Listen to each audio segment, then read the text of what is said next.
dari teman-teman yang lain yang belum masuk ke Zoom, kita langsung mulai saja ya untuk pertemuan hari ini.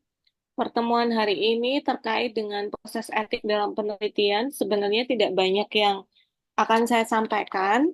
Jadi nanti Bapak Ibu, apabila ada yang ingin didiskusikan, silahkan langsung ditanyakan saja. Baik, di sini saya merupakan bagian dari Komisi Etik Unisan ya Bapak Ibu. Jadi untuk etikal proses dalam penelitian itu memang yang harusnya menyampaikan itu dari Komisi Etik.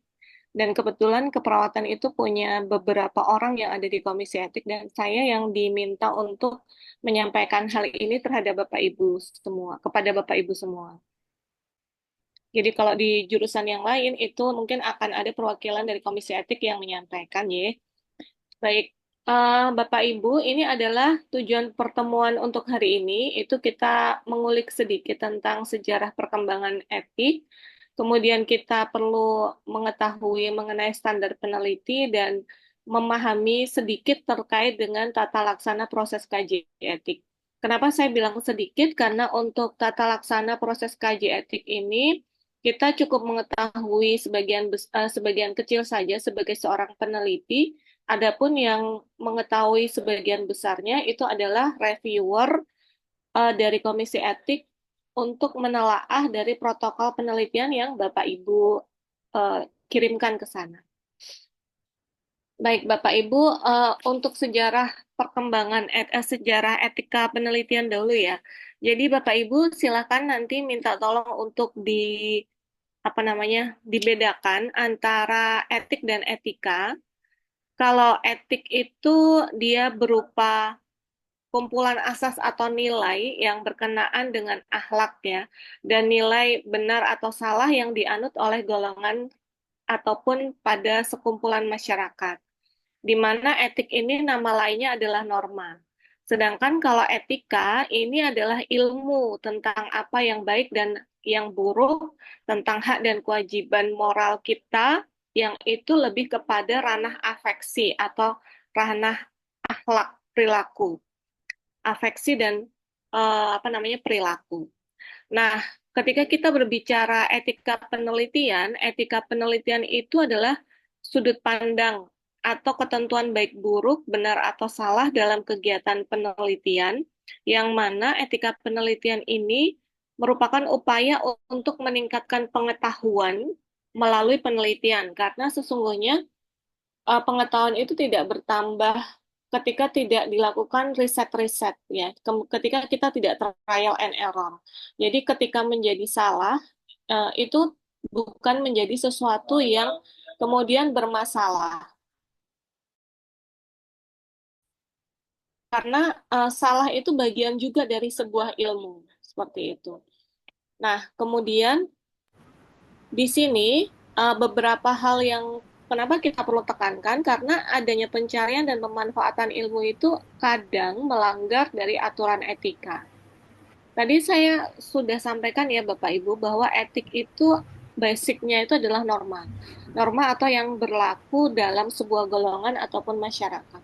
Sehingga etika penelitian itu terkadang sudut pandangnya itu tidak bisa digeneralisir sama.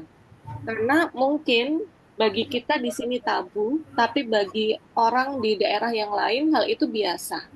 Jadi, misalkan ada pertanyaan-pertanyaan yang terkait dengan, misalkan variabel penelitiannya adalah perilaku seks bebas. Nah, pada kita pertanyaan-pertanyaan ini mungkin dianggap itu cukup berbahaya. Tetapi ketika misalkan hal itu disampaikan di kota yang lain atau di daerah yang lain, itu dianggap sebagai sesuatu yang biasa. Nah, etika itu sangat sangat apa namanya? Dia tidak bisa digeneralisir sama karena memang sangat dipengaruhi oleh budaya dari di mana kita memasukkan protokol penelitian tersebut. Nah, Bapak Ibu, untuk berbicara dengan penelitian itu sebenarnya ada tiga norma yang melatar belakangi, yaitu norma santun, memperhatikan kebiasaan dalam tatanan di masyarakat. Kemudian ada yang kedua adalah norma hukum. terkait dengan sanksi ketika terjadi pelanggaran. Dan yang ketiga adalah norma moral yang meliputi etikat dan kesadaran yang baik dan jujur dalam penelitian. Jadi berdasarkan tiga hal tersebut itu yang mendasari sebuah etika penelitian. Nah, ketika kita melakukan ketika kita konsentrasi ketika membuat etika penelitian, maka kita harus paham dulu dengan scientific review. Jadi peneliti itu harus terbiasa dengan proses penilaian ilmiah atau scientific review. Sebenarnya ketika Bapak Ibu ujian proposal pun itu bagian dari scientific review karena nanti ujian proposal tersebut Bapak Ibu akan dinilai oleh beberapa penguji, oleh dua orang penguji, yang mana yang pertama adalah dosen pembimbing dan yang satunya adalah dosen penguji. Nah, kenapa harus ada dua orang minimal untuk mereview apa yang Bapak Ibu rencanakan dalam sebuah penelitian? Hal itu disebabkan kita itu butuh sudut pandang orang lain untuk melihat apa yang kita kerjakan. Jadi, ketika orang lain itu memberikan masukan atau memberikan kritik, kita anggap sebagai mereka itu adalah mata yang ada di belakang kita. Karena kita itu hanya punya dua mata di depan, Bapak Ibu. Jadi, kita tidak bisa melihat sesuatu yang di belakang kalau tidak ada bantuan orang lain ataupun tidak ada bantuan cermin yang ada di depan kita sehingga kita bisa melihat sesuatu yang di belakang. Jadi ketika Bapak Ibu ujian proposal kemudian mendapatkan masukan dari penguji ataupun dari audiens, anggaplah mereka itu sebenarnya orang-orang yang membantu kita untuk melihat sesuatu yang ada di kanan kiri atau di belakang kita yang kita itu nggak bisa ngelihat secara utuh gitu. Karena kita matanya ada dua di depan ya, yang bisa kita lihat optimal itu adalah sesuatu yang di depan. Nah, kemudian, penilaian itu dilaksanakan berdasarkan berbagai prinsip ilmiah yang universal, Bapak Ibu. Meskipun tadi saya bilang bahwa etik penelitian itu dia sangat dipengaruhi oleh norma atau budaya setempat di mana protokol itu dimasukkan, namun kita juga punya prinsip-prinsip ilmiah yang universal, yaitu terdiri dari baik, hormat, dan adil. Jadi tiga hal itu kan perspektifnya akan selalu sama ketika berada di kondisi atau di daerah manapun. Kemudian, kenapa kita perlu fokus terhadap etika penelitian sebelum melakukan penelitian? Hal itu dikarenakan belum semua peneliti di bidang kesehatan itu memahami proses penilaian penelitian dari dimensi etik. Nah, sebenarnya ketika kita itu menuliskan sesuatu dalam etika penelitian itu adalah ditujukan protokol kita itu direview oleh para reviewer di komisi etik untuk melihat apakah protokol penelitian kita itu aman untuk responden yang pertama, kemudian apakah aman untuk peneliti. Jadi yang diselamatkan itu tidak hanya responden, tapi juga penelitinya. Kalau misalnya kedua-duanya aman dan kemudian yang ketiga memiliki benefit ataupun manfaat, maka go ahead, silahkan dikerjakan dan silahkan langsung dieksekusi gitu untuk proses penelitiannya. Nah, di sini saya perlu menekankan ya Bapak Ibu bahwa Bapak Ibu itu ketika membuat penelitian itu sejatinya Bapak Ibu itu tidak sendirian. Karena ketika Bapak Ibu itu punya pembimbing, pembimbing Bapak Ibu itu sebenarnya adalah peneliti kedua. Karena peneliti kedua, maka Bapak Ibu sebagai peneliti pertama dengan pembimbing sebagai peneliti kedua itu adalah tim. Harusnya bisa bekerja sama dengan baik, mewujudkan goal berupa sebuah penelitian untuk sebagai bahan Bapak Ibu lulus gitu. Jadi semoga Bapak Ibu itu bisa membina kerjasama yang baik dengan pembimbing Bapak Ibu. Dan karena pembimbing itu bertugas sebagai supervisor, maka seharusnya anak bimbingan atau mahasiswa yang dibimbing ini merupakan tanggung jawab jadi dosen pembimbing. Sehingga seharusnya pada saat ujian proposal itu dari pembimbing itu ikut membantu dari mahasiswa untuk menjawab pertanyaan-pertanyaan yang sekiranya sulit, minimal memperjelas alur pertanyaannya, tidak memberikan jawaban mungkin, tapi memperjelas karena biasanya ketika ujian proposal itu kadang penguji itu menanyakan sesuatu yang hal itu tuh belum bisa ditangkap langsung secara jelas oleh mahasiswa, seperti itu.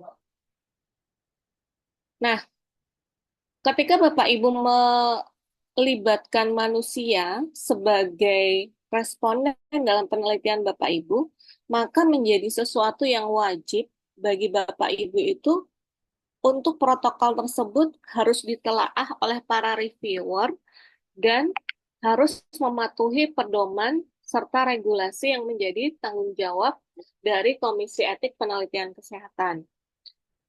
Nah, untuk Komisi Etik Penelitian Kesehatan itu sepertinya sudah ada di banyak rumah sakit ya, meskipun ada di Rumah Sakit Umum Daerah Panembahan Senopati itu sepertinya masih belum punya.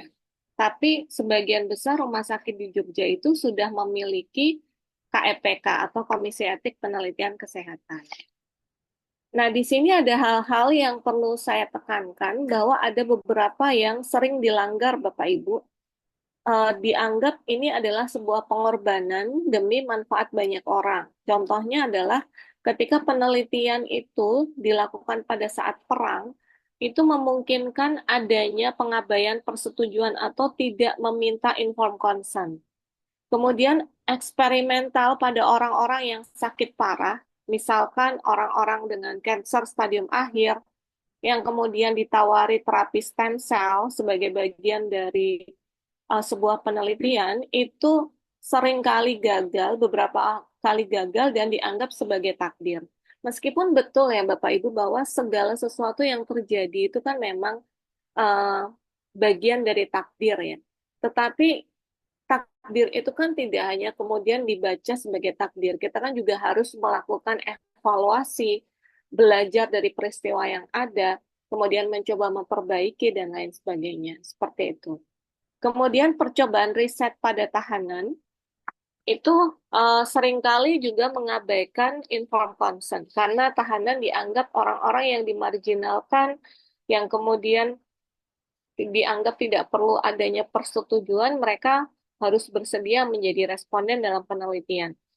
Kemudian yang berikutnya adalah subjek bisa mendapatkan keuntungan dalam hal ini ketika keuntungannya itu terlalu bombastis. Misalkan dia dijanjikan untuk mendapatkan untuk ikut dalam sebuah penelitian dengan mendapatkan kompensasi yang terlalu besar.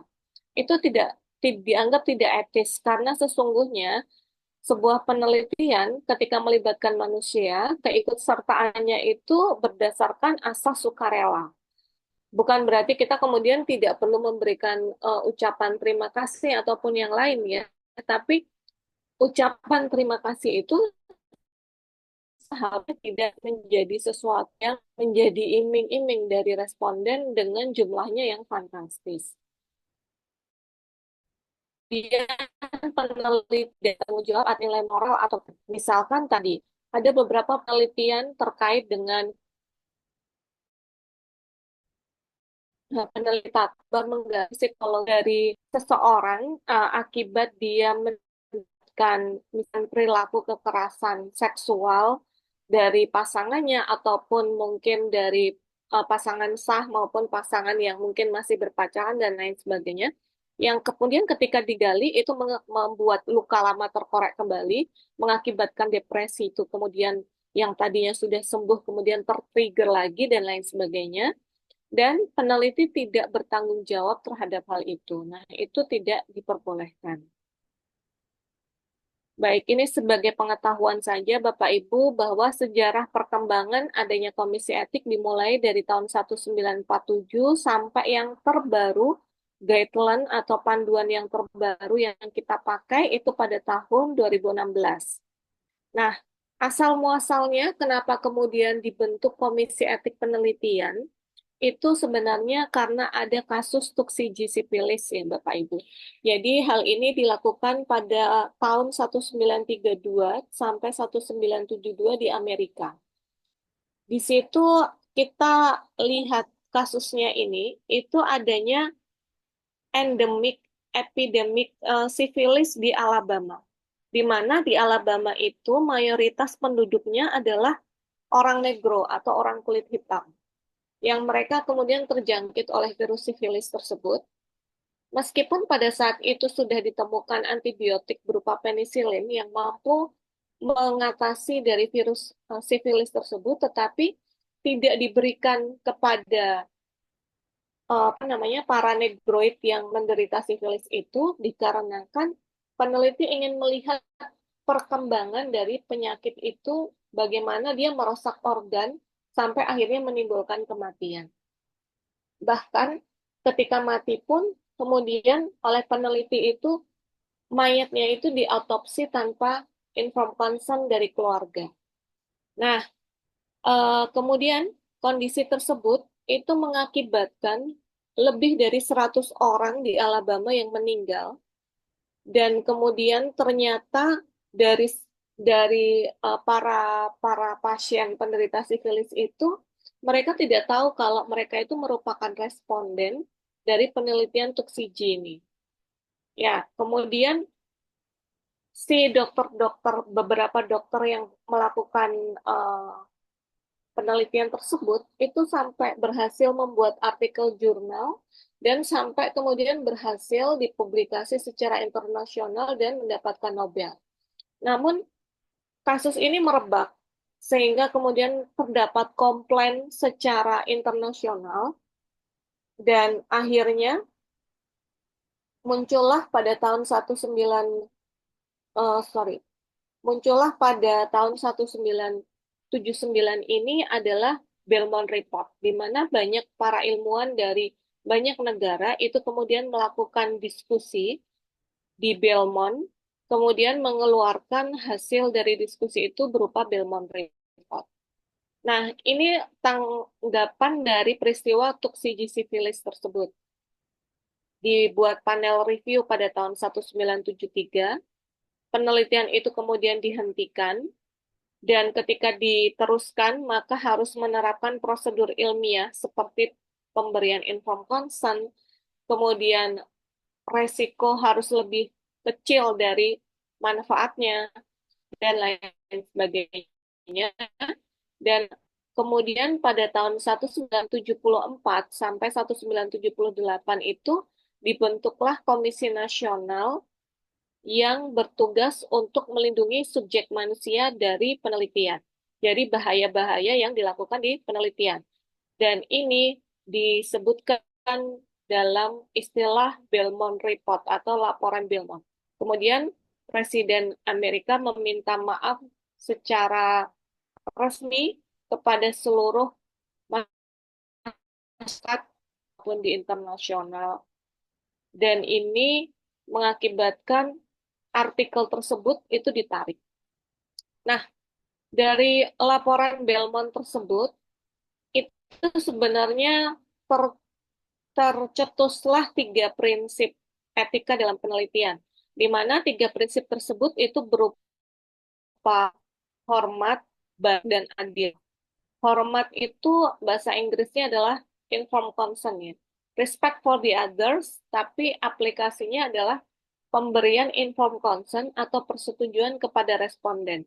Bahwa responden itu bersedia ikut dalam penelitian kita, harus sudah mendapatkan informasi dan paham bahwa dia merupakan bagian dari sebuah penelitian, kemudian dia ngerti apa yang akan dilakukan kepadanya, kemudian ketika dia ikut serta dalam penelitian itu, dia harus bersifat sukarela. Nah, kemudian ada baik ya. Baik itu kita fokuskan pada resiko harus lebih kecil dari manfaatnya. Jadi manfaatnya harus lebih banyak dibandingkan resiko yang diterima oleh responden maupun oleh peneliti. Kemudian ada justice atau adil.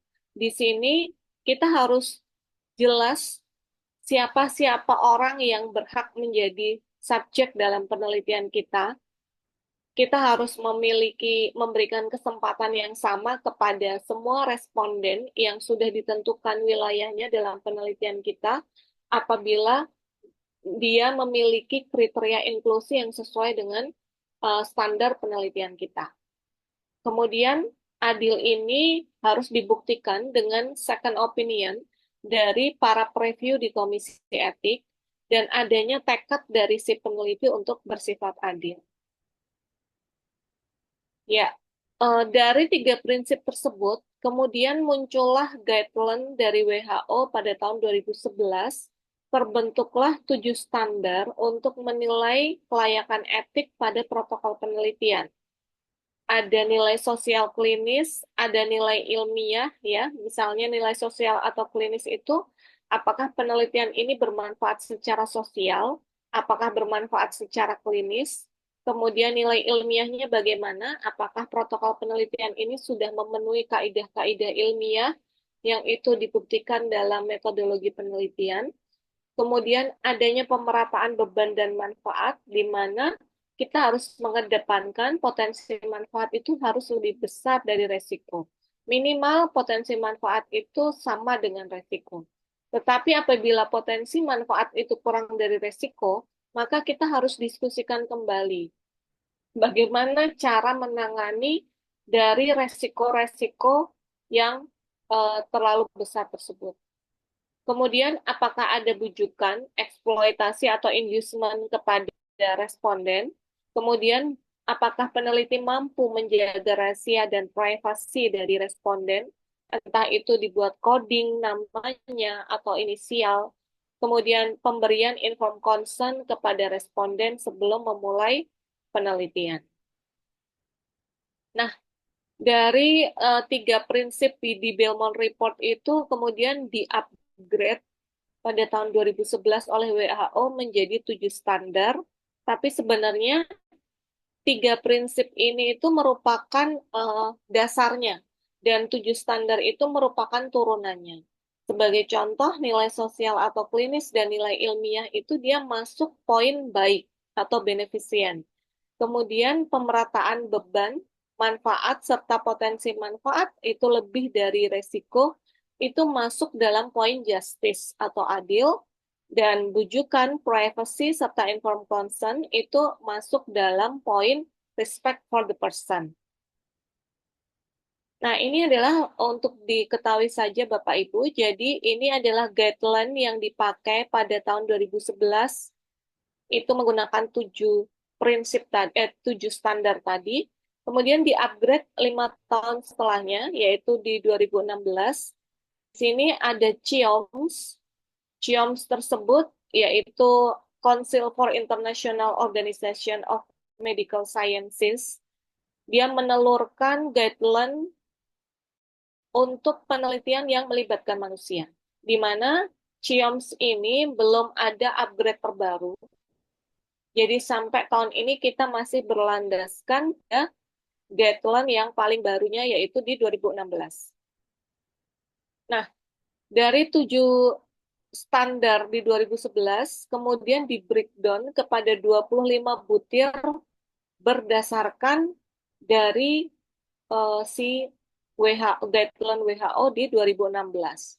Nah, ini Bapak Ibu tidak perlu menghafalkan ya. Ini hanya sekedar menginformasikan saja. Kemudian hal-hal yang perlu diperhatikan dalam penilaian etik ini kita tidak perlu sampai mendetail. Yang harus tahu itu adalah dari preview. Nah, berikutnya saya contohkan ketika kita membuat informed consent ya Bapak Ibu. Mungkin Bapak Ibu kalau di rumah sakit itu kan sering meminta informed consent, prosedur operasi, dan lain sebagainya. Nah, ketika meminta informed consent itu, di lembar informed consent tersebut harus ada penjelasan manfaat dari penelitian tersebut. Kemudian harus melihat penjelasan dari kemungkinan resiko atau ketidaknyamanan yang dapat ditimbulkan, serta kemudian adanya penjelasan manfaat yang akan didapat, dan Di sini harus ada persetujuan bahwa peneliti harus dapat menjawab setiap pertanyaan yang diajukan oleh responden. Kemudian responden dapat mengundurkan diri kapanpun, tidak boleh dihalang-halangi. Meskipun mungkin ketika kita melakukan intervensi selama 10 hari, pada hari ke-9 dia mengundurkan diri, itu kita harus legowo. Boleh dia itu mundur. Oleh karenanya, kita harus mengantisipasi ketika ada beberapa responden yang tiba-tiba mengundurkan diri, supaya tidak membuat chaos penelitian kita, maka kita harus punya beberapa responden yang akan menjadi cadangan. Contohnya adalah ketika kita mengambil sampel sebanyak 90 orang, maka kita harus menambahkan 10% dari total sampel tersebut. Jadi 10% dari 90 adalah 9 orang. Maka kita harus mengambil 99 orang dengan asumsi 9 orang itu menjadi cadangan. Lalu bagaimana ketika cadangan sudah diambil, tapi ternyata tidak ada yang gugur? Kalau tidak ada yang gugur, 99 tersebut tetap harus dianalisis. Karena prinsipnya adalah ketika data sudah diambil, maka data itu tidak boleh terbuang sia-sia. Sehingga tetap direcord, tetap dianalisis statistik. Kemudian harus ada jaminan anonymity dan kerahasiaan. Dari poin satu, apakah ada yang ditanyakan sebelum kita masuk ke tujuan pembelajaran kedua? Jaminan anonimit itu maksudnya gimana, Bu? Anonymity itu misalkan begini Bapak Ibu. Jadi ketika Bapak Ibu itu meminta responden itu untuk menuliskan nama, itu Bapak Ibu memberikan kesempatan ketika responden itu tidak bersedia menuliskan nama secara lengkapnya. Tapi Bapak Ibu katanya itu dalam Excel ketika ditabulasi, Bapak Ibu harus mengcodingnya dengan mengganti dia menjadi inisial. Misalnya nama saya Dia Chandra Anita, kemudian Bapak Ibu record di CA. Sehingga ketika data itu kemudian nanti dibawa pada saat ujian, nama responden itu masih tetap terlindungi dan tidak terlihat oleh orang lain. Seperti itu. Begitu? Iya, Ibu.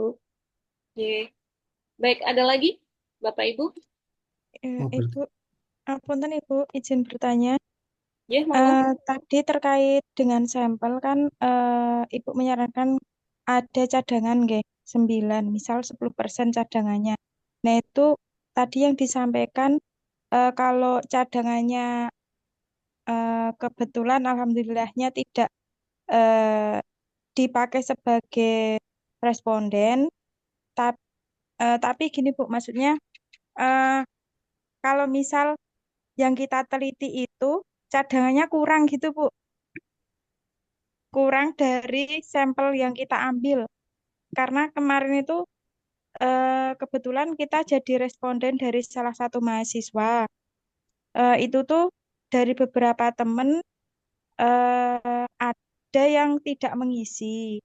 Nah itu kan mungkin sampel yang diambil mahasiswa itu kurang dari targetnya itu bagaimana Bu? Maksudnya cadangannya itu kurang gitu loh. Oh ya, baik. Jadi cadangan itu kan dipakai ketika untuk menambal sesuatu yang harusnya terpenuhi, tapi kemudian tidak terpenuhi kan. Nah, kalau cadangannya kurang, tapi pemain intinya itu terpenuhi, berarti menjadi tidak masalah. Tapi kalau ternyata misalkan kita sudah melakukan perhitungan sampel, karena sampelnya kita, karena populasi kita itu kecil, maka kemudian kita total sampling. eh, Semuanya kita ambil dari sebagai responden. Tentu saja kalau kondisi seperti itu tidak ada cadangannya, itu kan tidak ada cadangannya. Tetapi kalau misalnya seperti yang Ibu tanya, yang Ibu sampaikan tadi, ketika ada responden yang tidak mau mengisi kuesioner. Kalau kuesioner itu dititipkan, misalnya kuesioner itu dititipkan ke salah satu mahasiswa, kan boleh ya kalau kuesioner itu kemudian tidak tidak perlu kita tungguin itu ada yang dibolehkan, ada yang enggak. Tapi memang seharusnya mengisi kuesioner itu sebaiknya ditungguin supaya kita bisa memastikan dia yang kita maksud, responden yang kita maksud itulah yang mengisi. Tapi kalau misalnya kemudian ternyata ada yang tidak mengisi, lalu gimana ketika tidak terpenuhi, bahkan jangan-jangan jangan hanya cadangan, yang intinya saja tidak terpenuhi jumlahnya, apalagi cadangannya misalkan seperti itu, maka yang perlu kita lakukan adalah kita menyisir kembali Bapak Ibu ke responden tersebut dan kemudian perlu meyakinkan kembali apakah memang responden itu tidak berkenan mengisi atau dia terlewat mengisi. Kalau dia kemudian memang tidak berkenan mengisi, ya kita akan ceritakan itu dalam narasi penelitian kita bahwa banyak responden yang tidak berkenan mengisi dan kita harus menanyakan alasannya apa, kenapa tidak berkenan mengisi. Ketika kemudian itu sudah disampaikan, ya itu harus ditulis dalam report. Dalam report itu memang harus ditulis, dalam laporan itu harus ditulis bahwa kita sudah menyebarkan misalnya kuesioner pada 100 orang. Ternyata kuesioner yang kembali ke kita itu hanya 45 misalkan. Dan kemudian kita tanyakan kepada 55 responden, calon responden yang lain, ternyata mereka tidak bersedia untuk mengikuti penelitian kita dengan berbagai macam alasan, bahkan ada yang tidak mengatakan alasannya, tidak mau aja misalkan seperti itu, yaitu disampaikan. Dan itu nanti akan menjadi kelemahan dalam penelitian kita. Kelemahan dalam penelitian kita itu bukan berarti penelitian kita buruk ya Bapak Ibu. Jadi memang sebuah karya, ketika kita adalah sedang membuat karya sebuah penelitian, kita itu harus objektif. Meskipun ini karya kita harus objektif bahwa ini titik kesalahan saya, apa, kenapa kok nggak nyampe tujuan yang seharusnya kita tuju. Nah, hal-hal seperti itu yang kemudian kita analisis dan kita tuliskan di poin kekurangan penelitian. Memang ada poinnya, kekurangan penelitian itu di situ kita akan mengupas beberapa hal yang menghambat penelitian kita dan mengapa penelitian ini menjadi tidak ideal sebagaimana dalam rencana kita. Seperti itu, Bapak Ibu. Semoga bisa menjawab. Oh, iya, Bu, makasih. Terus em, terkait dengan kekurangan penelitian itu nanti mempengaruhi penilaian enggak, Ibu? Biasanya tidak, Bapak Ibu. Itu include dalam bab 3, bab 5, bab 4. Jadi kekurangan penelitian itu masuk dalam sebagian besar ketika kita membahas hasil dan penelitian. Biasanya tidak mempengaruhi penilaian, hanya nanti ada masukan-masukan dari penguji, eh, kayaknya ini yang dimasukkan yang ini aja, misalkan, supaya masukan itu digunakan supaya ketika artikel itu kemudian dimasukkan ke jurnal, itu tidak di-reject hanya karena kekurangan tersebut gitu. Tapi kalau hanya berdasarkan penilaian, itu tidak mempengaruhi. Begitu, Ibu. Iya, Bu, terima kasih. Baik, sama-sama. Ibu, Ada lagi, Bapak Ibu? Ibu bertanya satu kali lagi terkait Monggo. kode etik penelitian, Ibu. Eh, apakah ada eh, penelitian yang melanggar kode etik, Ibu? Contohnya itu seperti apa, nggih? Oh, ada, Bu. Nanti ini ke slide berikutnya ya, Bu. Oh Nanti saya iya. saya sampaikan Oh, iya. tahap-tahapnya. Oke. Ibu Matur udah nuwun, lari Bu. duluan ini. Oh iya, mohon maaf Bu, soalnya takut kalau nanti melanggar kode etik. Udah apa, Bu. Baik, ada lagi Bapak Ibu? Ye, monggo. Bu, halo. Ya, Bu, terkait dengan antara peneliti dengan responden. Kira-kira boleh nggak peneliti itu membantu responden dalam pengisian, artinya seperti ini. Misalnya peneliti membacakan kuesioner yang harus diisi oleh responden. Kira-kira kalau seperti itu boleh enggak, Bu ya? Boleh, Pak. Boleh ya? Orang menjelaskan maksud pertanyaannya saja boleh kok. Oh gitu. Oh Iya, ya, siap, siap. tidak masalah. Selamat tidur, Bu. Baik, ada lagi, Bapak Ibu? Saya Ibu mau tanya, Iya, monggo. Monggo, adakah Pak. contoh atau bagaimana kalau kita menyebarnya dalam bentuk Google Drive, Google Form? Oh iya. Untuk persetujuannya seperti apa? Kan nggak bisa masukkan tanda tangan eh, pesertanya gitu. Oh, Mungkin. Bapak, kalau seperti itu sebenarnya bisa, Pak, memasukkan. Jadi menggunakan Google Drive itu ada ada formnya yang dia itu bisa memasukkan, menginsertkan tanda tangan, Pak. Kalau tidak salah menggunakan aplikasi Jotun. Aplikasi Jotun itu nanti ada tanda tangannya. Tapi kalau misalkan, wah, jangankan Jotun, Google Form saja saya belum terlalu ngerti misalkan ya. Terus kita kemudian pakai yang paling mudah itu Google Form. Lalu bagaimana tanda tangannya? Ya, itu karena kita menggunakan by elektronik, keterbatasan terkait dengan tanda tangan, karena memang Google Form itu dia tidak menyediakan tanda tangan ya, tapi dia hanya menyediakan misalkan link untuk mengunggah file dan lain sebagainya.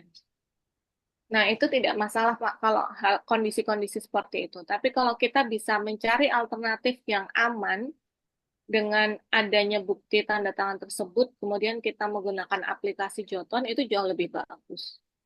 Seperti itu. Hmm, iya. Jadi Iya. nanti tetap di halaman depannya itu tetap ada persetujuan gitu nggak? Entah setuju tidak setuju Ada terus persetujuan, nanti dia di checklist ya. checklist aja enggak? Oh ya ya, terima kasih. Iya, Nanti kan otomatis file dari email dari pengirimnya kan tetap kerekod gitu loh, Bu. Kan sudah bisa jadi bukti gitu ya. iya, betul. Tapi untuk di Google Form itu kan bisa kita setting emailnya terrecord dan bisa kita setting emailnya tidak terrecord. Jadi Bapak pastikan saja settingannya emailnya itu terrecord. Seperti itu. Oke, ya, terima kasih, Bu. Ya, sami-sami. Baik, ada lagi Bapak Ibu? Cukup nggih? Baik, kita masuk ke standar peneliti ya Bapak Ibu. Jadi ketika kita sebagai seorang peneliti, itu kita harus menjunjung sikap ilmiah. Pada prinsipnya, kita harus berpikiran kritis, logis, dan empiris, Bapak Ibu. Nah, kritis itu artinya kita itu punya pemikiran terbuka terhadap masalah penelitian yang kita teliti. Sebenarnya, ketika kita ingin jadi seorang yang ilmu, prinsip harus kita pakai open mind, berpikiran terbuka. Ketika kita berpikiran terbuka itu, kita lebih mudah untuk mencapai sesuatu yang baru yang bisa meningkatkan kapasitas dan kualitas kita. Jadi ibaratnya adalah ketika kita itu belajar, kita harus menyediakan pikiran kita itu seperti gelas yang kosong. Jangan merasa gelasnya itu ada isinya. Karena sesungguhnya kita itu bisa belajar dengan banyak orang, di banyak tempat, di banyak situasi, dan tidak terbatas dengan gelar, Bapak Ibu. Jadi jangan pernah berpikir bahwa orang-orang dengan gelar yang tinggi itu dia pasti yang paling pasti yang paling bijak ataupun yang lain. Gelar itu kan merupakan bukti bahwa dia sudah menuntut ilmu kan. Tetapi kalau kita belajar dari esensi ilmu itu kan ilmu itu tidak harus didapat dari sebuah pendidikan formal. Bisa dari banyak informal dan lain sebagainya. Jadi terbiasalah untuk berpikiran terbuka supaya kita itu bisa bisa mengupgrade diri kita dan kita tidak subjektif gitu. Kebanyakan dari kita itu terkadang seringnya itu kemudian tinggi-tinggian keris ya Bapak Ibu. Jadi tinggi-tinggian ilmu. Misalnya, oh kok bisa sih misalnya ya, kayak misalnya seorang mahasiswa kemudian ujian proposal, nah kemudian diuji oleh penguji A dan penguji B. Kemudian penguji tidak sepakat dengan penguji B. Nanti biasanya mereka itu tidak banyak berdebat pada saat ketemu di ujian proposal. Tapi kemudian ketika mahasiswa itu menghadap, itu mereka menyampaikan keluhan-keluhannya. Loh kok bisa sih bapaknya ini, atau kok bisa sih ibunya ini seperti ini, harusnya kan begini, harusnya kan begini. Nah, seharusnya itu tidak boleh dilakukan, karena itu sesama harusnya bisa saling menjaga nama baik. Berbeda pendapat itu wajar, tapi kalau misalnya disampaikan pada orang yang tidak pada tempatnya, itu kan menjadi muspro ya, nggak ada manfaatnya seperti itu. Kemudian logis itu berarti kita harus berpikir masuk akal dan betul gitu. Nah, Bapak Ibu sebenarnya masalah logik ini kan sudah ada tuntunannya ya di Al-Quran ya Bapak Ibu. Banyak banget ayat yang mengatakan bahwa kita itu disuruh berpikir. Artinya, kita harus lebih banyak mengedepankan otak kita dibandingkan hati kita, perasaan kita maksudnya. Karena kalau kita itu terlalu banyak mempertimbangkan perasaan, itu akan ada banyak kemunculan ego, ewuh pekewuh, dan lain sebagainya. Jadi logikanya itu harus lebih dikedepankan supaya kita itu bisa mencari solusi yang terbaik gitu. Nah, logik itu intermezzo aja, logik itu ada di otak bagian depan ya Bapak Ibu, di frontal brain. Frontal brain ini itu dia bisa teraktivasi apabila uh, jadi otak kita itu pada dasarnya ada tiga kan Bapak Ibu. Jadi ada otak logik, otak thinking itu di frontal, kemudian ada otak reptil, kemudian ada otak reptil itu pada apa ya, kayak misalnya emosi, kemudian nafsu. Nah, seperti itu di otak reptil, dan ada otak balance yang untuk mengatur keseimbangan. Nah, untuk mengaktifasi otak frontal atau otak logik itu sebenarnya kita bisa latih ya Bapak Ibu dengan cara adalah lebih banyak bernafas panjang dan dalam. Jadi eh, mungkin Bapak Ibu bisa tanya ke beberapa pria yang suka merokok. Ketika merokok, biasa akan tenang dan munculkan ide-ide setelahnya. Padahal sebenarnya pada saat mereka merokok, mereka itu sedang mempraktekkan nafas yang panjang dan dalam. Dan pada saat nafas panjang dan dalam itu dilakukan, itu akan mengaktifasi otak bagian depan. Jadi kita tuh sebenarnya nggak usah pakai rokok pun, kita bisa mengaktifasi otak bagian depan supaya otak frontal kita itu jalan. Nah, hal-hal itu yang perlu kita ya Ibu, kita itu jangan sampai menyesal terhadap apa yang kita lakukan. Kemudian yang ketiga adalah empiris ya. Jadi harus ada bukti nyata dan absah terhadap konteks penelitian kita. Ketika kita mengangkat penelitian kita, itu kita harus melihat bagaimana cara kita berpikir, apakah induktif atau deduktif. Topik penelitian kita berdasarkan fakta atau berdasarkan teori. Kalau berdasarkan fakta itu kan berarti induktif. Kalau berdasarkan kalau berdasarkan fakta itu kan berarti deduktif. Kalau berdasarkan teori itu adalah induktif. Fakta itu misalnya kayak gimana? Misalnya kita melihat banyak mahasiswa itu dia itu harusnya berpengetahuan tinggi, maka perilakunya juga harus tinggi kan, harus baik gitu, perilakunya harus baik. Tetapi kita bisa melihat misalkan dalam sebuah fenomena banyak mahasiswa itu kok yang dia itu malah sebagai itu hamil di luar nikah misalkan. Ada apa? Fakta yang kemudian kita cari kesenjangan antara harusnya mahasiswa itu pintar, perilakunya baik, tapi kenapa kemudian kasusnya terjadinya seperti ini. Tapi bisa juga kita berangkat dari teori. Misalkan teorinya berdasarkan teori ini, kalau kualitas hidupnya baik, maka pasien itu bisa long life, lama. Jadi hidupnya itu bisa lama. Nah, hal itu kemudian kita coba buktikan seperti itu. Itu juga bisa. Tergantung bagaimana kita berangkatnya ketika mengambil tema penelitian. Kemudian kedua, yaitu eh,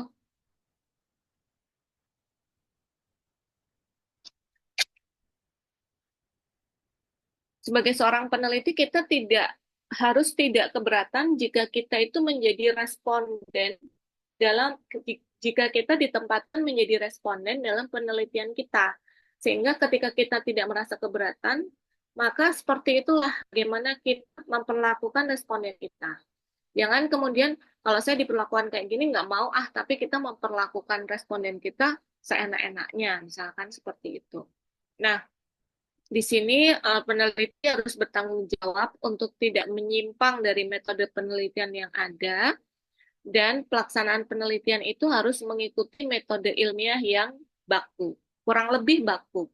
Kalau toh ternyata kemudian pada saat aplikasinya, teknisnya ada yang meleset-meleset dikit, itu wajar ya Bapak Ibu. Namanya plan itu kan tidak semuanya itu bisa terjadi. Kalau Alhamdulillah kalau 100% itu bisa terjadi sesuai rencana. Tapi kalaupun tidak, itu kita mencicil sudah membuat plan. Proposal itu kan bentuk dari plan kita, rencana kita. Jadi ketika ternyata rananya eksekusinya kok tidak bisa sesuai dengan apa yang kita harapkan, ya wajar aja gitu. Karena memang hidup itu tidak selalu sesuai dengan rencana. Karena ada rencana Allah di balik rencana kita. Kemudian yang ketiga, kita harus bisa menggunakan asas manfaat. Antara lain, kita harus hemat dan efisien dalam penggunaan dana. Bapak Ibu, coba nanti dipikirkan lagi, kira-kira penelitian ini terlalu banyak nggak dananya? Ada penyokong nggak, support dananya nggak? Kemudian bisa nggak kita kerjasama misalkan dengan produk apa supaya bisa mengcover dana penelitian kita? Kemudian kita juga harus menjaga peralatan ilmiah dan alat bantu lainnya.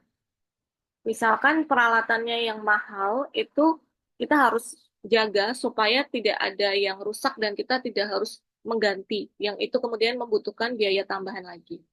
Kemudian kita harus menjaga jalannya penelitian itu dari kecelakaan atau kecelakaan bahan ataupun gangguan lingkungan.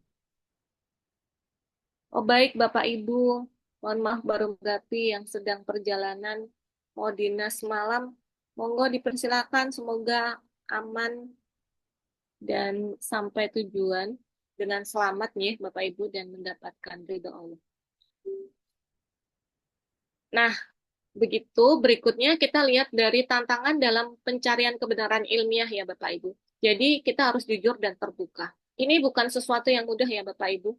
Saya mendapati ada banyak kasus tentang pelanggaran kejujuran yang itu kemudian melanggar etik juga akhirnya karena dia tidak jujur. Jadi ini yang saya dapatin sebagian besar di mahasiswa reguler sih. Tapi saya pernah mendapatkan satu kasus, ini yang saya dapatkan ya. Kalau di teman-teman dosen yang lain saya kurang paham. Satu kasus mahasiswa RPL yang dia kemudian tidak jujur terhadap hasil penelitiannya, yang kemudian mengakibatkan dia dianulir dari skripsinya dan harus mengulang untuk pembuatan skripsinya. Tapi karena down, akhirnya dia berhenti sekitar 2 tahun ya, 1,5 atau 2 tahun. Itu kemudian baru dia mengajukan lagi setelah kemudian dia harus mendapatkan ijazah untuk bisa melangkah pada PNS gitu, pokoknya kepegawaian PNS dan lain-lain seperti itu. Nah, ini adalah perilaku tidak jujur yang ditanyakan Ibu ya, terkait dengan hal-hal yang kemudian melanggar etik. Jadi ada pemalsuan hasil, ini yang sering terjadi ya Bapak Ibu. Jadi hasilnya itu dipalsukan. Kemudian ada pemalsuan data. Pemalsuan data itu respondennya nggak ada, tapi kuesionernya terisi. Dan kemudian yang ngisi itu ternyata si peneliti sendiri, yang input juga peneliti. Intinya itu peneliti itu kayak memiliki banyak kepribadian yang dia itu menyatakan sebagai responden. Dan ini sudah ketahuan. Biasanya ketika ketahuan itu adalah terjadi pada saat ujian hasil. Ujian hasil itu, pada saat ujian hasil, Bapak Ibu harus menyampaikan data Excel dan data statistik itu dipaparkan. Nanti biasanya dari dosen penguji, kalau dosennya teliti, itu dia akan meneliti dan menghitung dari data-data yang ada di Excel itu, bahkan dia menguji sendiri untuk memastikan apakah si mahasiswa tersebut itu dia jujur ataupun tidak. Nah, kalau misalnya kejadian seperti ini, lalu apa yang dilakukan? Yang dilakukan ya kemudian dia tidak diluluskan pada saat itu dan harus mengulang dengan mengambil data yang real dan kemudian ujian lagi. Nah, permasalahannya kan yang kena itu mentalnya. Cuman pada dasarnya ketika kejadian itu terjadi, sesungguhnya itu adalah sebuah hal yang perlu kita syukuri.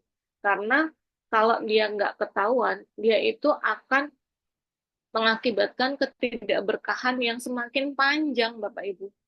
Tapi karena dia ketahuan dan kemudian akhirnya meskipun mentalnya jatuh bangun ya, kemudian dia memperbaiki, mengambil data ulang yang real dan lain sebagainya, tapi setidaknya ijazah tersebut itu akan didapatkan dari hasil yang jujur, yang itu akan bermakna bahwa keberkahan hidupnya itu untuk masa depan ketika dia bekerja, ketika dia berkeluarga, itu bisa didapatkan. Jadi jangan dipikir kalau misalnya pemalsuan data atau hasil nggak ketahuan, itu aman-aman aja. Itu bikin penyakit di kemudian hari yang Bapak Ibu sendiri yang nanti menanggung, atau pelaku sendiri yang itu akan menanggung akibatnya, seperti itu. Kemudian ada pencurian proses atau hasil yang disebut plagiasi. Nah, kebetulan di kita itu sudah ada kewajiban untuk cek plagiasi ya Bapak Ibu. Maksimal itu 30% kemiripannya. Jadi kalau misalkan Bapak Ibu membuat proposal, jangan asal copy-copy aja. Karena kalau di copy, itu tanpa kita melakukan parafrase atau perubahan struktur kalimat, maka ketika dia dimasukkan ke software tersebut akan terdetek itu adalah plagiasi. Kalau lebih dari 30%, kita harus ngerevisi terlalu banyak gitu. Jadi sebisa mungkin Bapak Ibu lakukan parafrase dulu. Misalkan satu kalimat itu bisa kita penggal menjadi dua kalimat, atau bisa kita tambahkan kata sambung, atau subjeknya berada di depan, kemudian atau subjeknya berada di tengah gitu ya. Kita rubah-rubah lah supaya tidak kedetek sama persis atau itu disebut sebagai plagiasi. Kemudian ada pemerasan data peneliti dan asisten penelitian, yang itu kemudian dianggap sebagai eksploitasi oleh responden. Jadi di responden itu ada beberapa responden kasus yang dia itu meminta kompensasi terlalu banyak terhadap peneliti tersebut. Kemudian perbuatan yang tidak adil, contohnya tidak memberikan kesempatan yang sama kepada responden untuk apa ya, untuk mendapatkan perlakuan yang sama. Contohnya misalkan gini, kita punya dua kelompok, satu kelompok kontrol, satu kelompok treatment. Kelompok kontrol itu kan kelompok yang tidak diberikan intervensi. Ketika kita ingin berbuat adil, maka setelah datanya mereka diambil, kelompok kontrol ini harus kita berikan intervensi juga. Tapi tidak diambil datanya gitu. Karena dia itu kan sebagai kontrol. Cuman ini adalah salah satu penerapan keadilan dalam sebuah penelitian. Kemudian kecerobohan yang disengaja atau intended careless itu contohnya adalah ketika Bapak Ibu itu mengambil kuesioner yang kurang relevan.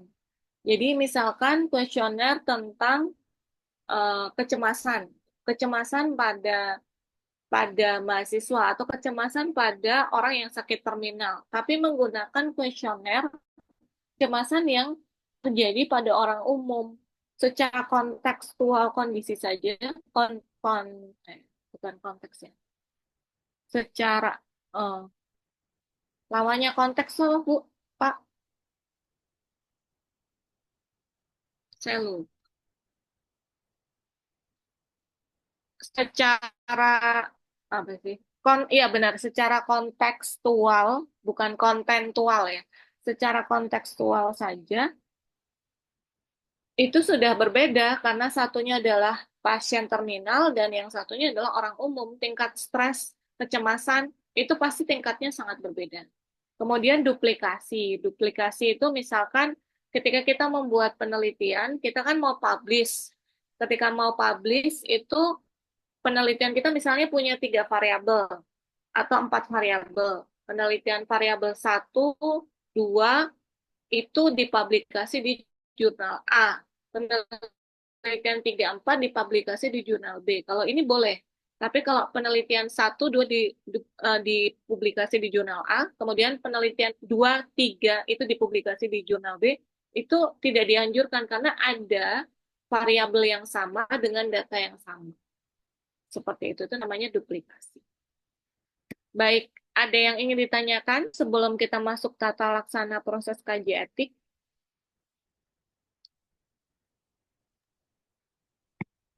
Ibu, maaf Bu, izin bertanya yang terkait dengan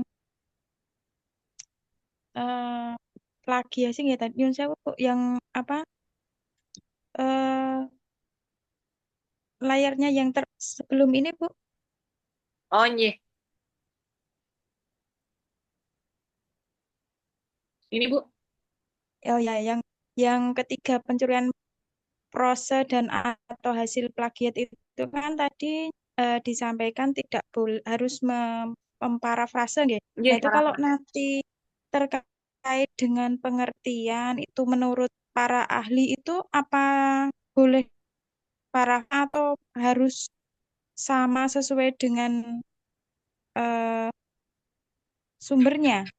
Kalau pengertian, tapi tidak mengutip ya, Bapak Ibu. Jadi kayak misalnya menurut Gubernur DIY, menurut Gubernur DIY bahwa, nah itu tuh kan berarti kan dia merupakan inti dari apa yang dia katakan. Tapi kalau Gubernur DIY mengatakan, itu mengatakan ada tanda apostrof ya, ada tanda kutip.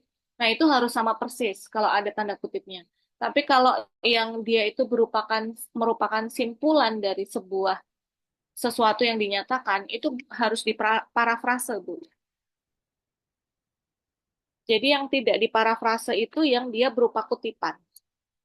Kutipan. Misalkan kayak menurut hadis Nabi. Nah, itu kan ada tanda kutipnya. Nah, itu tidak boleh diparafrase. Kalau kalau undang-undang itu Gimana, Pak? kalau undang-undang Pak, mohon maaf saya nggak bisa mendengar itu ya. suaranya. Halo, halo, halo. Jadi, Sudah, saya, Pak. tanya ya.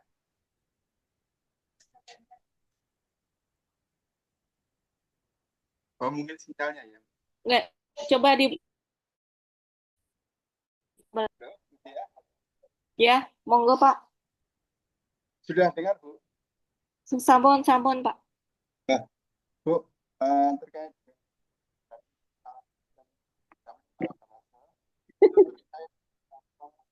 Pak hilang, Pak.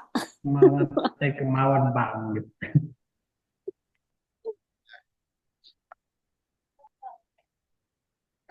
Pak hilang, Pak. Di chat aja ya, Pak.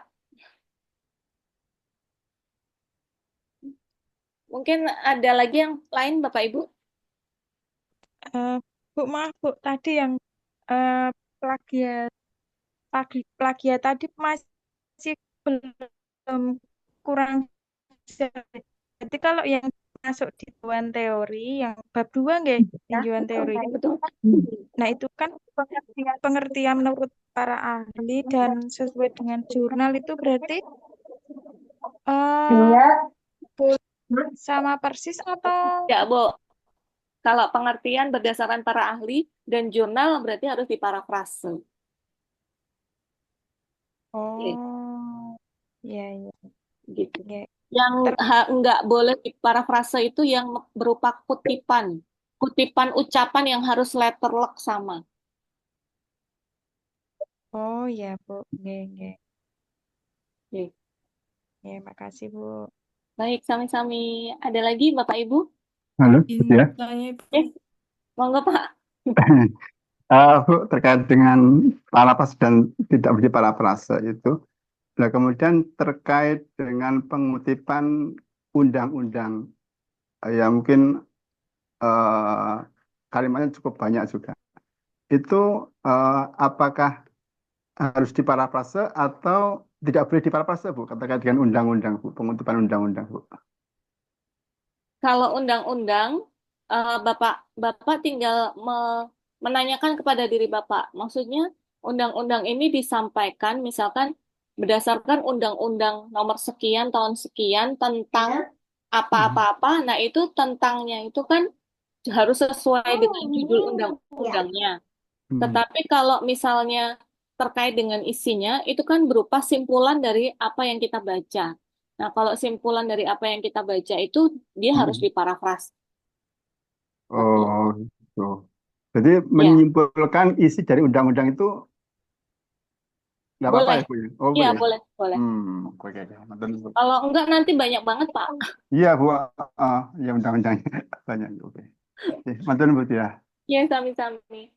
Ada lagi Bapak Ibu? Izin bertanya, Ibu. Monggo, monggo. Mengenai pemerasan data peneliti dan asisten peneliti itu maksudnya pripun nggih, Bu? Oh, jadi terkadang itu ada pemerasan data peneliti dan asisten peneliti itu terkadang kan kita punya asisten peneliti ya, Bu.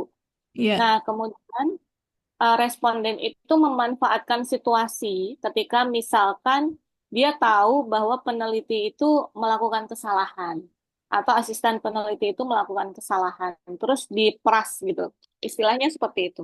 Karena kan responden itu eh, tidak semuanya itu kan tidak tahu penelitian, Bu. Kalau respondennya itu yang isi adalah delalahnya mungkin orang yang berkecimpung dalam penelitian kan dia paham kalau ada kesalahan dan lain-lain.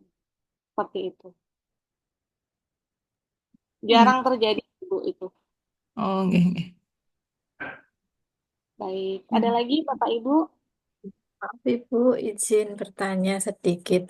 Untuk yang tadi parafrase itu tadi, kalau kita itu mengambil di jurnal orang lain dalam Hmm, penelitian itu, biasanya kan kita eh, sesuai dengan kalimat yang ada di jurnal itu ya, Bu. Terus nanti kita mencantumkan penelitinya. Apakah itu kalimatnya harus beres. sesuai atau harus kita ganti, Bu, parafrase? Harus diganti, Bu. Harus diganti. Eh, Oh, begitu ya, Bu. Soalnya saya tuh membaca beberapa jurnal itu kan ada yang sama dengan mengutip di jurnal yang lain, tapi mm-mm. hanya mencantumkan nama dan tahunnya saja gitu. Jadi untuk kalimatnya sama. Jadi harus Jangan, Bu. diperhatikan. Oh iya. Kalau Ibu sama persis nanti Ibu kena plagiasi. Oh gitu, Bu.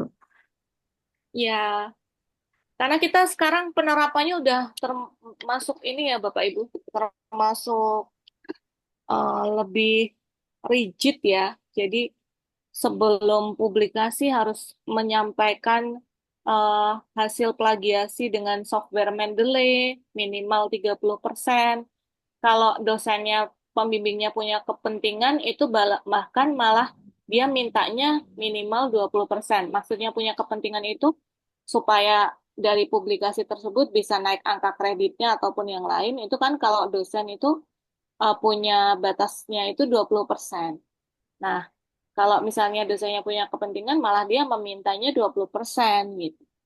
Nggak apa-apa sih kalau dosennya punya kepentingan 20%, asalkan dosennya itu mau ikut ngebantu bikin publikasinya. Tapi kalau semuanya diserahkan ke mahasiswa kan juga repot gitu. Jadi makanya diantisipasi dari sekarang, biar nggak terlalu banyak nanti yang dianggap sebagai plagiasi. Dengan parafrase. Parafrase itu sebenarnya gampang kok Bapak Ibu. tinggal kita ngerubah kalimat aktif jadi kalimat pasif, kalimat yang tadinya dia itu menyatakan diganti pernyataan ini dinyatakan oleh gitu kan pasif. Kemudian subjek menjadi objek kayak gitu. Dipenggal misalnya dari sebuah jurnal itu isinya ada dua hal, tapi kemudian kita penggal menjadi dua kalimat atau tiga kalimat gitu. Itu sebenarnya gampang parafrase gitu. Iya, Bu. Dan Berarti kalau untuk kita menyalin dari buku, berarti itu tidak apa-apa ya, Bu, sesuai dengan bukunya gitu. Ngambil dari kalau kutipan, jadi di ini ya Bapak Ibu dibedakan kalau berupa kutipan, kutipan itu kita harus sama persis. Misalkan nanti Bapak Ibu kan di bab 2 itu ada tinjauan Islam. Tinjauan Islam itu kan salah satunya misalnya Bapak Ibu menyebutkan di Quran surat ayat keberapa, surah Quran surat apa ayat keberapa. Nah, itu kan nanti mengutip ayat Al-Qur'annya dan artinya. Nah, itu kan harus sama persis. Nah, itu yang saya maksud sebagai kutipan. Tapi kalau kemudian Bapak Ibu menyebutkan di Quran sekian, ayat kesekian, itu memberitakan tentang, nah itu memberitakan tentangnya itu kita harus parafrase karena itu merupakan simpulan dari apa yang kita baca. Gitu. Jadi dibedakan antara kutipan dengan ketika kita mengambil makna dari saat kita membaca. Kalau kita mengutip harus sama persis, tapi kalau kita mengambil makna dari apa yang kita baca ya kita harus parafrase. Gitu. Begitu Bapak Ibu. Nggih. Matur nuwun Ibu. Ye, sami-sami Bu. Di chat itu ada pertanyaan kayaknya, Bu. Oh iya, bentar. Ting, ting.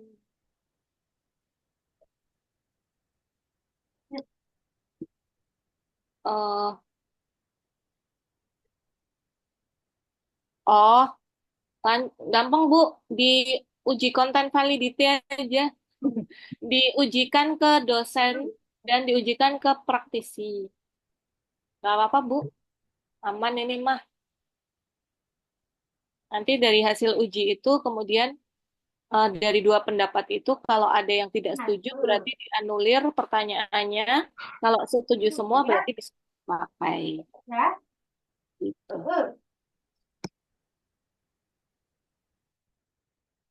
Terima kasih sama-sama. Baik, Bapak Ibu, kita lanjutkan nggih. Yang ketiga, tata laksana proses kaji etik. Eh, ini cepat aja Bapak Ibu. Jadi nanti Ibu itu akan memasukkan protokol penelitian. Protokol berbeda proposal ya, Bapak. Proposal itu nanti diuji oleh Dewan Penguji, penguji 1 dan 2. Tapi kemudian ketika kita mau memasukkan rencana penelitian kita ke kita harus menamakannya dengan protokol. Dan protokol itu bentuknya berbeda dengan proposal. Karena kalau protokol itu dari Komisi Etik itu ada beberapa pertanyaan dan Bapak Ibu tinggal menjawab dari pertanyaan-pertanyaan tersebut yang sesuai dengan rencana proposal Bapak Ibu. Nah, dari protokol yang masuk tersebut nanti oleh Komisi Etik itu akan diklaim, diklasifikasikan. Diklasifikasikan yang pertama itu exempt atau dibebaskan ya. Artinya ketika Bapak Ibu masukkan dianggap aman, safe, resikonya kecil bahkan sangat minimal, maka biasanya dalam 1 pekan surat izin etiknya bisa keluar. Kemudian ada expedited atau dipercepat. Nah, di sini biasanya membutuhkan waktu sekitar 14 hari karena ketika Bapak Ibu memasukkan protokol itu mungkin ada beberapa kesalahan yang Bapak Ibu lakukan dalam penulisan atau kurang tepat yang dianggap oleh review atau reviewer atau dianggap ini kurang aman atau dianggap Bapak Ibu belum menceritakan tentang cara menanggulangi apabila ada isu etik dan lain sebagainya.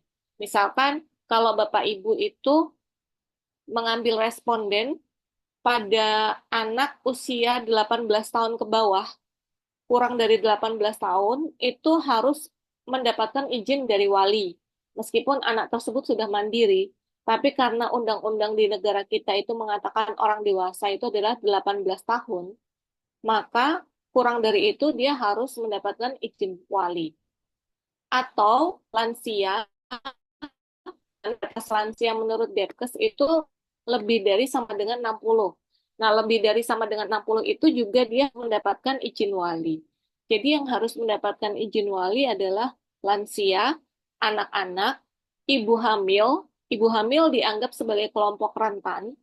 Jadi kalau misalnya Bapak Ibu mengambil responden pada ibu hamil, meskipun penelitiannya itu sangat bermanfaat ya, misalnya pemberian senam hamil atau apa namanya swimming bird ya, latihan berenang untuk mengatur nafas dan lain sebagainya, tetap harus meminta surat izin wali dari suaminya ataupun orang tuanya ataupun bidan atau dokter penanggung jawab pasien. Kemudian ibu nifas itu juga masuk kelompok rentan, jadi dia harus mendapatkan surat izin dari wali. Kalau anak-anak, misalnya Bapak Ibu melakukan penelitiannya di sekolah, surat izinnya bisa ke wali atau wali kelasnya atau guru BK-nya. Tapi yang penting ada surat izin wali dari orang yang dianggap dewasa yang bisa memberikan pertimbangan terhadap penelitian yang dilakukan. Seperti itu. Kemudian ketika Bapak Ibu melakukan penelitian yang sekiranya resikonya tuh lumayan dikhawatirkan gitu ya dibandingkan dengan manfaatnya, maka akan diklasifikasikan full board. Full board itu artinya nanti protokol Bapak Ibu itu akan disidangkan oleh beberapa orang, minimal 5 orang eh, dari banyak keilmuan ya. Ada 1 orang itu merupakan orang umum yang bukan terlibat dalam kesehatan. Jadi dia diperlukan supaya kita itu bisa mengetahui cara pandangnya orang tersebut atau orang umum terhadap penelitian kesehatan itu seperti apa. Kemudian 4 orang dari kesehatan dan itu dari berbagai major keilmuan, bisa keperawatan, bisa kebidanan, bisa fisioterapi, bisa dokter gitu. Dan apabila memang dibutuhkan tenaga ahli, maka akan mengundang tenaga ahli yang lebih paham terkait dengan penelitian itu. Nah, di sini biasanya nanti peneliti disuruh presentasi lagi. Jadi presentasi lagi yang di full board ini seperti kayak kita ujian proposal, cuman yang nontonin itu adalah orang-orang dari berbagai macam latar belakang keilmuan dan mereka adalah para preview etik gitu. Dan di situ nanti ada dialog tanya jawab. Proses ini biasanya sering diasumsikan sebagai sesuatu yang menegangkan, padahal yang terjadi biasanya itu berupa dialogis untuk mencari jalan tengah sekiranya penelitian ini bisa dilakukan itu gimana. Nah, beberapa kali di Komisi Etik sudah melakukan model full board ini, terutama pada penelitian-penelitian yang sangat sensitif ya, yang berkaitan dengan norma. Contohnya adalah ada penelitian dari kebidanan kemarin itu terkait dengan pengambilan data pada para pelacur di Sarkem. Jadi wanita tunasusila di Sarkem. Dan di situ dituliskan bahwa pengambilan data dilakukan setiap malam hari di atas jam 9 malam. Nah, kemudian itu dirapatkan di full board untuk memikirkan bagaimana keselamatan si peneliti tersebut. Karena jangan sampai penelitinya kan juga cewek ya. Jangan sampai nanti malah penelitinya ini ikut ditawar lagi gitu kan Bahaya, Bu ya. karena dia keluarnya jam 9 malam gitu. Nah, kemudian diberikan saran-saran dan ternyata akhirnya ketemu jalan tengah. Dia tidak harus ketemu sama responden itu pada saat malam, tapi bisa pagi hari karena kalau malam justru para respondennya sedang sibuk melayani tamu seperti itu. Nah, ada juga kemarin itu pernah ada komplain dari wali responden eh, dari SMP di dekat kita itu SMP mana ya SMP sebelahnya Unisa itu ada yang melakukan penelitian di sana tentang perspektif siswa terhadap gaya berpacaran. Nah, ternyata dari kuesioner tersebut itu pertanyaan-pertanyaannya itu sudah masuk ada necking, petting dan lain sebagainya Bapak Ibu. Dan kemudian kuesioner itu tuh kebaca sama wali murid dan wali murid itu komplain sampai ke rektor dan meminta penelitian itu ditarik. Nah, kenapa? Karena hal itu membuat beberapa orang yang mungkin tidak tahu itu jadi membayangkan dan malah mendapatkan informasi yang belum waktunya seperti itu. Nah, itu harus disaring lagi. Jadi kalau sampai ke review etik biasanya ada full board itu kita akan menyarankan eh, pertanyaannya mungkin dibikin seperti ini gitu supaya pertanyaannya itu tidak kemudian membuat orang penasaran kemudian malah justru membayangkan berimajinasi yang tidak-tidak. Tuh. Kemudian yang berikutnya adalah berkelanjutan atau continuing, itu biasanya untuk penelitian-penelitian yang multi years ya Bapak Ibu, yang untuk jangka waktunya lebih dari 1 tahun. Kalau sudah dapat surat izin etik, tinggal surat izin etiknya dimasukkan lagi untuk diperpanjang di tahun berikutnya. Karena surat izin etik itu hanya berlaku selama 1 tahun. Nah, kemudian ini Bapak Ibu, nanti Bapak Ibu silahkan untuk mendaftar di SIM Etik ya, portal nasional untuk mendapatkan username dan ID, username dan password. Nah, di username dan password itu dari SIM nasional nanti disinkronize ke SIM EPK Unisa. Jadi SIM Komisi Etik secara nasional itu sama semua Bapak Ibu. Nanti tinggal Bapak Ibu itu menuju ke komisi etik yang mana. Jadi daftarnya itu di pusat. Nah, jangan jangan ini ya Bu Bapak Ibu, jangan salah klik ya. Karena di atasnya Unisya itu, di atasnya KEPK Unisa itu ada KEPK FK Unsyah Aceh. Nah, beberapa mahasiswa itu salah ngeklik ke sana, transfernya ke sana, tapi minta surat etiknya ke kita gitu. Nah, itu nggak bisa. Jadi ya dianggap hangus karena kita tidak tukar-tukaran data dengan komisi etik yang lain. Meskipun satu portal nasional, tapi setiap universitas atau setiap KEPK, lembaga KEPK itu kayak punya pintu pengunci sendiri yang kita nggak bisa mengetahui rahasia mereka. Nah, nih ya Bapak Ibu, jadi Bapak Ibu nanti masuk ke web Komisi Etik Unisa. Ini di sini sudah ada banyak data-datanya, banyak informasinya, tinggal dibaca aja. Kemudian nanti Bapak Ibu ngedaftar di sini, login SIM EPK yang nasional. Untuk setelah login, Bapak Ibu harus menyiapkan KTP, nomor ID card ya, NIK-nya, untuk didaftarkan ke sana dan itu berlaku seumur hidup. Jadi disimpan ya, Bapak Ibu username dan passwordnya. Kemudian biaya pendaftarannya sekian, tapi kalau Bapak Ibu melakukan penelitiannya itu di rumah sakit, nggak perlu Bapak Ibu mendaftar di Komisi Etik Penelitian Unisa. Cukup satu aja, jangan double, karena nanti dananya yang dipakai udah cukup banyak juga Bapak Ibu. Jadi Bapak Ibu harus mulai range range dananya yang dikeluarkan untuk penelitian kira-kira berapa. Jangan sampai terlalu boncos gitu. Karena kalau boncos ya, kalau Bapak Ibu punya supporter mah nggak masalah ya. Tapi kalau kemudian Bapak Ibu nggak ada supporter, kemudian itu menghambat kita dalam menyelesaikan studi kan juga berbahaya.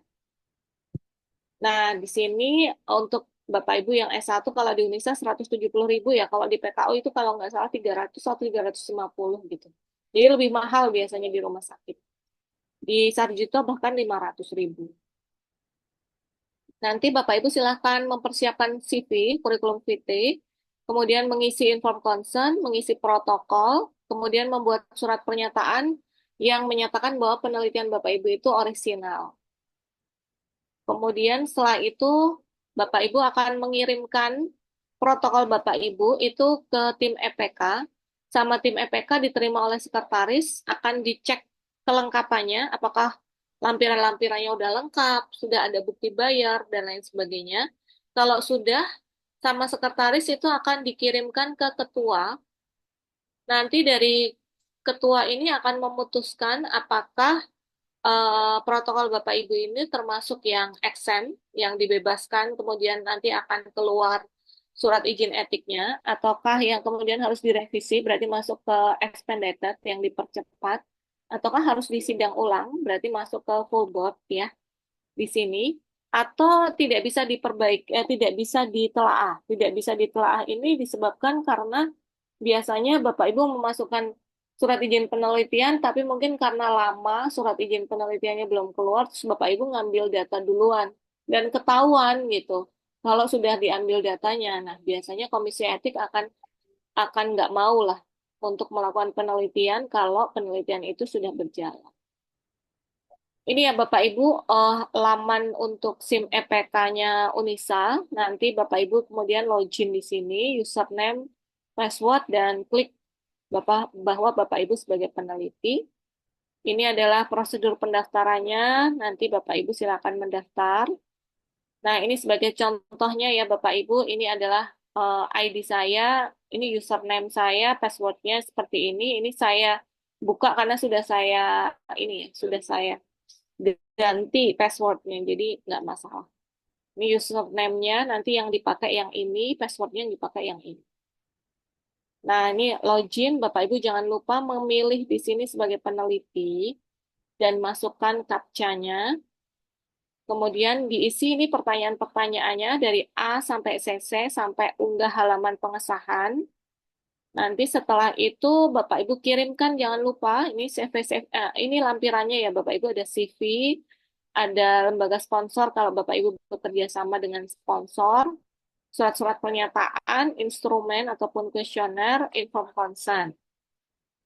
Kemudian nanti Bapak Ibu jangan lupa mengisi 7 standar kelayakan etik penelitian.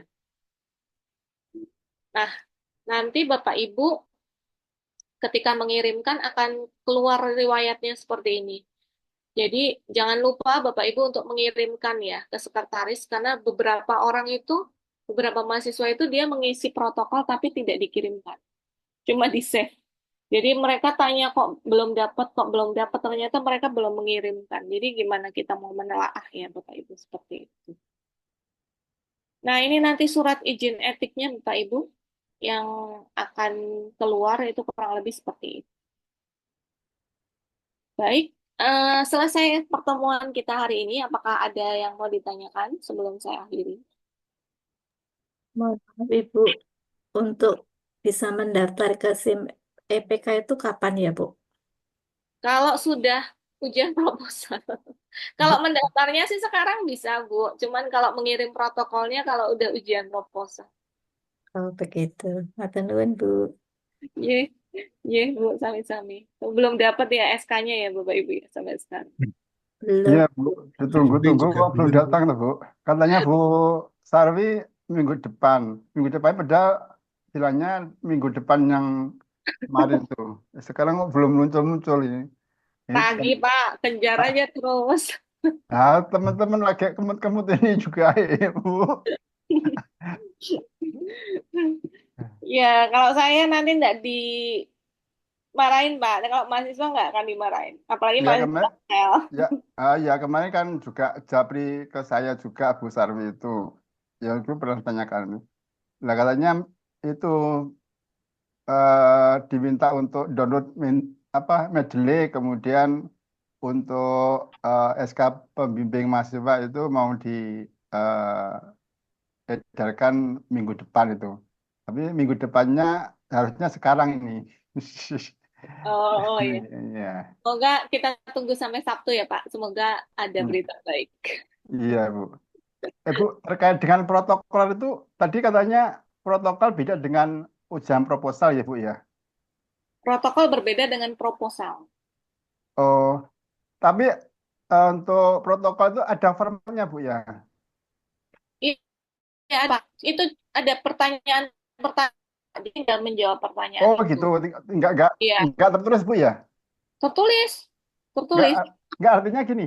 em, Protokol itu apakah maksudnya maksudnya saya itu pengisian apa ya namanya eh, pe-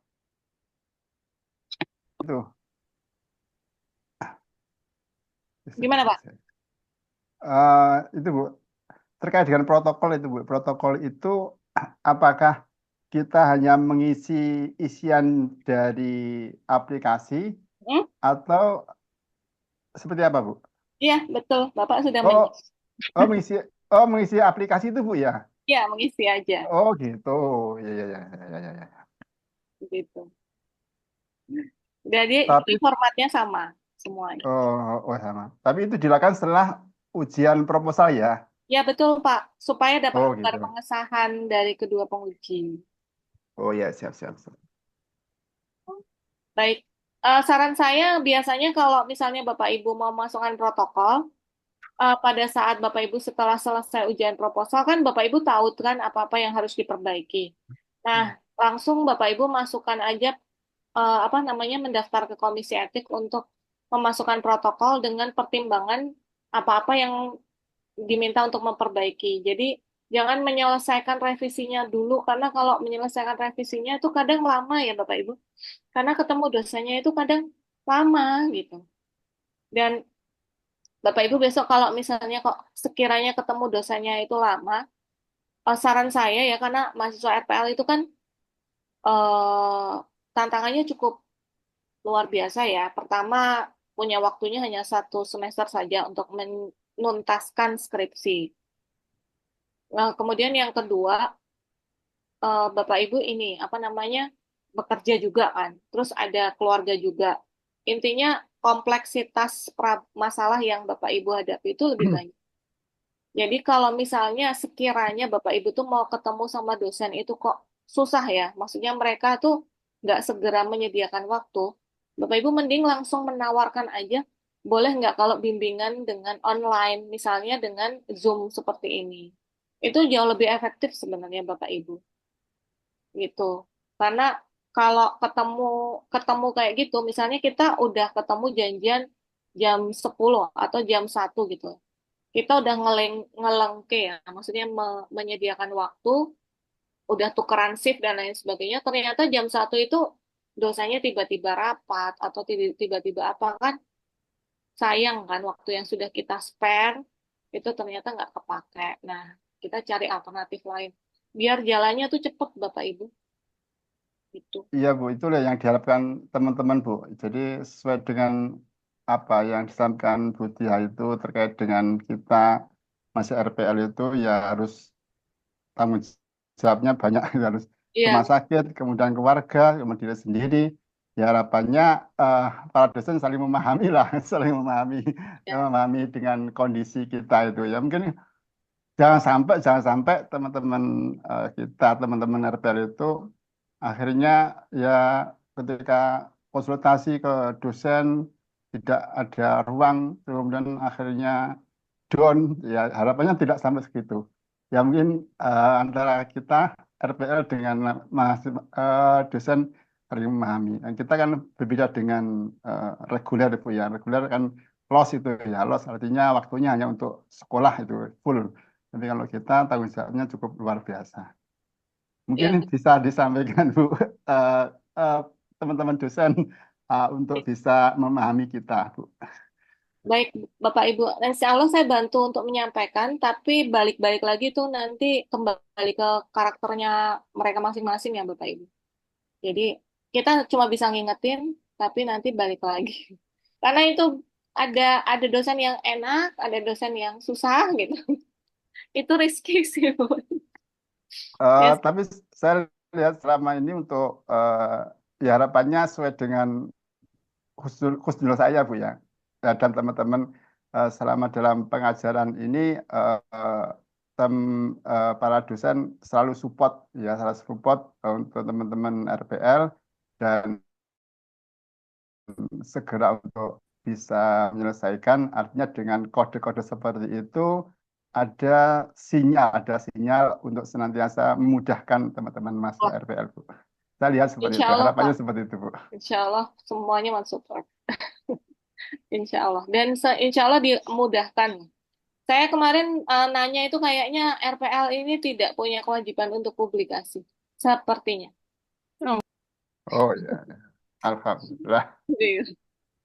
Kemarin. Baik, ada lagi Bapak Ibu sebelum kita akhiri? Sudah Izin malam, bertanya, Ibu. sudah. Monggo silakan, Bu. Untuk sempro itu nanti sampai bab berapa nggak, Ibu? Bab 3, Bu. Bab 3. Oh, Bab oke. 3. Kemudian jangan lupa daftar pustakanya dipetani benar, semua yang ditulis ada di daftar pustaka. Biasanya pengalaman saya, proposalnya mahasiswa RPL itu lebih bagus dibandingkan proposalnya mahasiswa reguler.